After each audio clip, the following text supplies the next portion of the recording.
గుంటూరు పశ్చిమ నియోజకవర్గంలో రేషన్ బియ్యాన్ని పంపిణీని ప్రారంభించారు ఎమ్మెల్యే కెల్లా మాధవి. గత వైఎస్ఆర్సీపీ ప్రభుత్వంలో జరిగిన తప్పులను సరిదిద్దామని అన్నారు. ఇక ఎండియు వాహనాల పేరుతో కోట్లాది రూపాయల దుర్వినియోగం చేసిందని అన్నారు. కార్యక్రమంలో బీజేపీ జిల్లా అధ్యక్షులు చెరుకూరి తిరుపతిరావు పాల్గొన్నారు.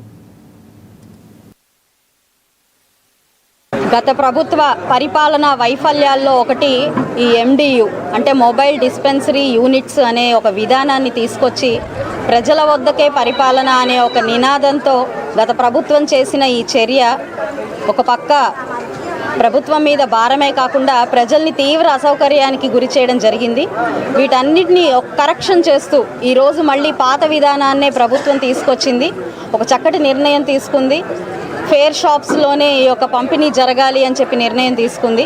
ప్రజలు వాళ్ళ సౌకర్యార్థం ఉదయము అదేవిధంగా సాయంత్రము ఎప్పుడైనా కూడా వారి యొక్క ఈ యొక్క సరుకుల్ని వాళ్ళు తీసుకునే పరిస్థితిని మళ్ళీ మన రాష్ట్రంలోకి కూటమి ప్రభుత్వం తీసుకొచ్చింది. చాలా సంతోషం. మరి గత ప్రభుత్వం ఈ యొక్క పంపిణీ విధానంతో చేసిన అవకతవకలు అవినీతి అంతా ఇంత కాదు, మనందరికీ తెలిసిన విషయమే ఇది. దీన్నన్నిటినీ కూడా ఒక చెక్ మార్క్ పెడుతూ ఈరోజు ఒక స్టేబుల్ ఫిక్స్డ్ పాయింట్లోనే ఈ యొక్క పంపిణీ జరగాలి అని చెప్పి ప్రభుత్వం తీసుకున్న నిర్ణయానికి అందరం కూడా ఆమోదం తెలిపాం. ప్రజలందరూ కూడా చాలా హర్షం వ్యక్తం చేస్తున్నారు.